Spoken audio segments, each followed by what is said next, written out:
So begins my yearly check-in on plans I made a year ago. Did I accomplish them?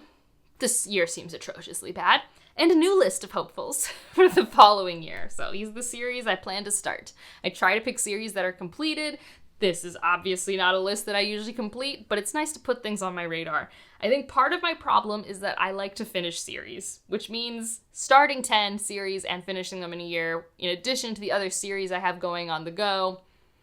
Not usually obtainable, but I refuse to make more reasonable lists. Some people do. Abby and Grace, they are making reasonable lists. They are achieving their goals. Me? I'm not really achieving my goals here, but that's okay. Let's look at last year. Last year, I went through the video. It's been worse, it's been better. War Child. I did try it. I did. That was my main goal. Alas, it was a DNF, but I gave it a good shot. I really did. I loved the first part. I liked the second part by the end, but I really didn't like the trajectory for the third, and I just wasn't in the right headspace, so never say never, I could try that series again, but I do think I like Karen Lawachi's short form more than her novels. Clockwork Boys was on that list. I finished that duology. Go me. I did it. I even read Swordheart. I need to read the Paladins books, but I have started The World of the White Rat. It has begun.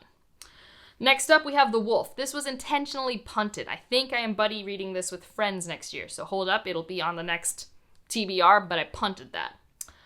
Voice of War, I honestly forgot. I was looking at this video, I was like, oh, I did put that there? Well, I never put in a hold. I never went to buy a book. So, of course, I could never read it. It was never in front of me. Such is life. Now, I also had The Cloud Roads by Martha Wells. Now, I put this on the list, and I even said in the video, before I read Witch King. And, I know it's not the same as Witch King, but, if you know, I really don't like Witch King. I had such an atrocious reading experience with that book. And I respect that people love it, and I even respect more that fans of Martha Wells love it. But that makes me feel like I'm probably not going to have a good time with The Cloud Roads, so that's also partially why I didn't pick it up, because, Witch King just left such a rough taste in my mouth. It wasn't the worst thing I ever read, but it was by far the least pleasurable and most disappointing, and that combination is rough. And then I have The Sorcerer of the Wild Deeps, which I didn't get to, but at one point I did check out, so I got close. The Mars Trilogy, I forgot. I forgot about it, and one day I will read a book by this author. Maybe not anytime soon, but it's still one of those classic authors I haven't gotten to yet that I think I might also like. There are plenty of classic sci-fi authors that I have not gotten to, and I'll be real with you, I don't think I need to read them, and I don't know if I really want to. And, people who are diehards of the golden age of sci-fi can just shove off. Now, Terra Ignota. I am more than 2/3 of the way through the last book, so that is a wild success. Started it, almost finished it. See, when I do pick something up on this list, I pretty much finish it, But that has been a delight. Biggest win of this list so far. And then I had my reread of Stormlight, which I did start, and I am up to date, waiting for the last book to come out in a week. Jesus. Oh gosh, the end is nigh. The end is nigh. And then I wanted to reread Nine Fox Gambit, which did not happen. But I did acknowledge earlier this year that I swapped it out with the Inheritance trilogy by N.K. Jemisin. So I reread that instead. And I almost reread Nine Fox Gambit at the end of this year because there was some incredible peer pressure in the Discord. Because a few people started reading it together.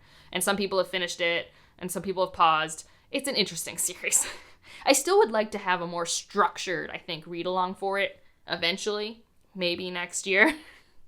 But, as of now, that did not happen this year. So, what's my success rate? Well, let's say loosely I attempted half the list. And then I did, actively make decisions for 3 of them.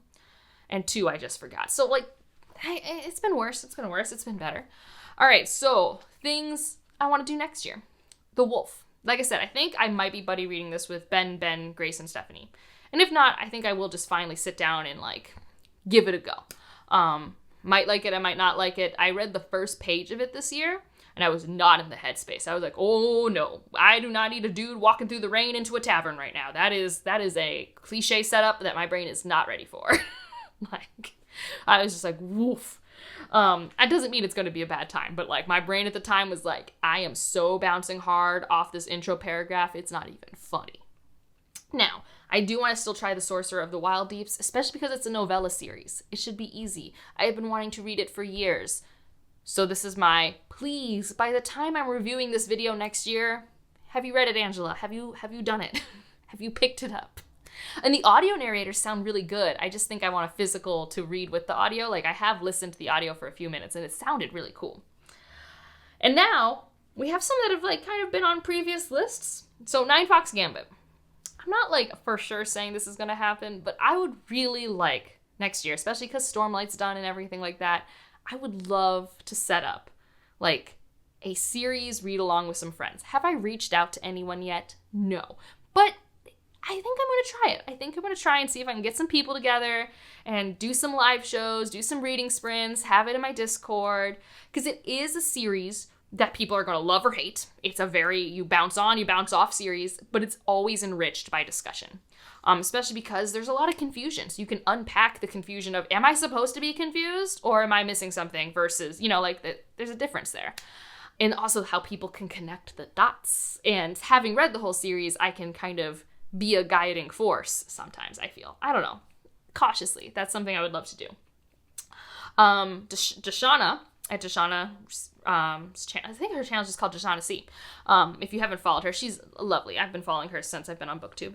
She is going to do a Michael J. Sullivan read-along next year, starting with the Raya Revelations books, which I started this time last year. I read the first book that's a bind-up of 2 stories, and then I'm like, I'm not in the mood right now. So I think I want to start over and be in the mood and read all of them with her read-along. I think that'd be very fun. So that's back on the list. Another thing, I just accidentally went a year without reading Louise Erdrich, and I'm like, I'm not okay. And I own, over here, a stack of Louise Erdrich books.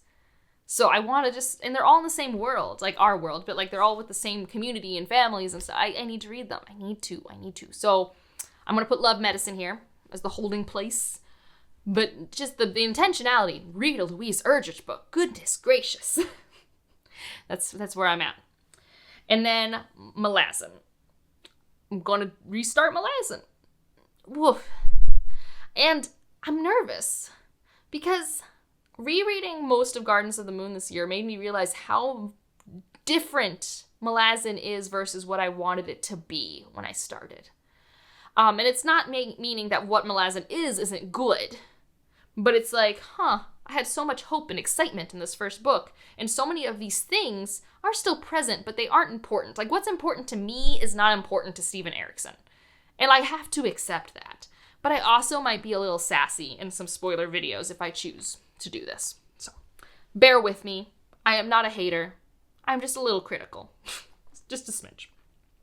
And now some new stuff. These next 4 are all new, and they all have me incredibly excited.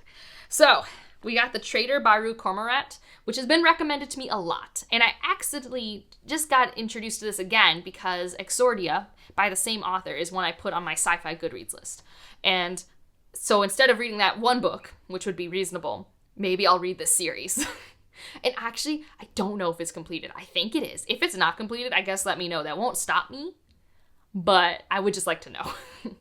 And so I think this is like a challenging sci-fantasy, and I sometimes just like having a challenging sci-fantasy around. They make me excited. My nerdy brain just goes, ooh, I want to see. I know nothing about it, okay? I don't know enough to tell you anything about it. I've just seen it around, and it tickles my fancy. I would like to give it a shot, see how I feel about this author.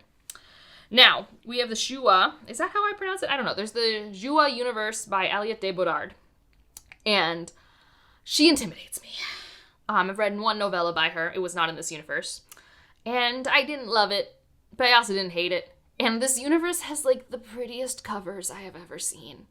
And just off the covers alone, I want to love it. It's also a really fun premise. It's about what if China discovered the West instead of Europe.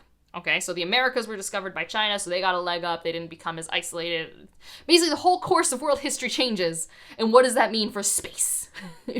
Okay, like that's the premise of this universe. And I'm like, that sounds fun. So there's a lot of Chinese and Vietnamese based government systems and organizations, and That's all I really know. It's like a bunch of short stories and novellas and some novels, and the reading order is a mess. You just can jump in anywhere because it's not about characters. I am incredibly intimidated by it.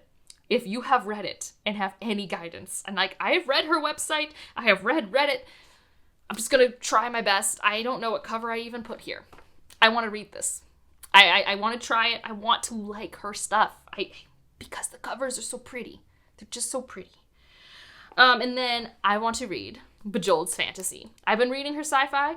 I don't know if I'm actually near the end. I have no idea. What book am I even on for Miles? I need to read Kamar next. So I have no idea what that means in terms of where I'm at in Verkos again. But I'm at least somewhere in the double digits, and there's 16-ish total. But I've got the Pendrick and Desdemona books. And like, I'm very interested in just like all of the books in her fantasy world. Like just all the Bejoled books. I would love to read them. So fantasy, I would like to read by Bejoled. That's the thing I would like to do next year. I'm very, very excited. Bejoled is easily one of my favorite authors from the 20th century. Like, easily.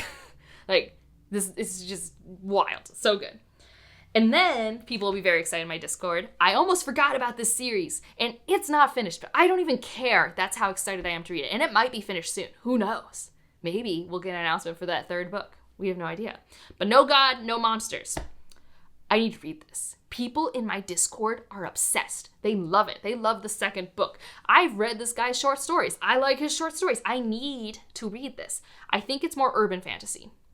I think it has Eldritch horror elements because I almost use it for like a bingo square. But really, real talk, I just need to read it. I just need to do that. So yeah. That is the overly aspirational list. We'll see what happens. I don't do these because I keep score. But again, I would love to have started 50% of these. I think that is attainable. And let's hope. What are your plans for series next year? And if you just want to leave an emoji to let me know you're here. Ooh, leave a monster emoji. I think that would be fun. And otherwise, like if you liked it, subscribe if you want to, and I'll see you in the next one. Bye.